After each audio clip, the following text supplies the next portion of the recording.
Jau,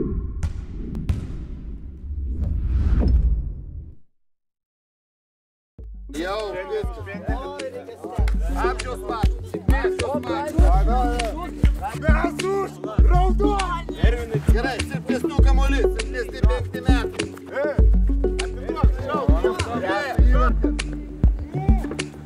Vienas Kasilisas, perim.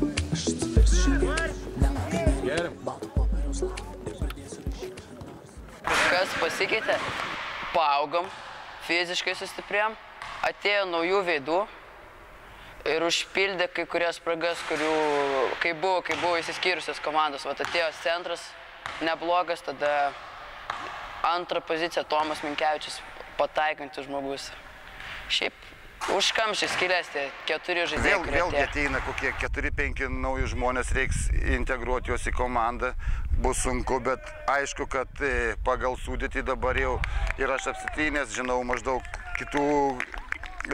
kitus varžovus ir pagal sudėtį tikrai mes dabar esam stipresni prisijungus ir Džiugui Vaitkui ir dar kitiem žaidėjams. Norim ir trenerį pradžiuginti, vis tiek mums paskutinis sezonas, tai norisi medalio kokį. Kaip tau prabėgo tie metai skaitė? Tai jau paskutinis sezonas, atrodo, kad jie jau paskutinis sezonas. Labai greitai kažkaip prabėgo. Kas labiausiai įsiminė, įstrigo? Labiausiai, kas įsiminė?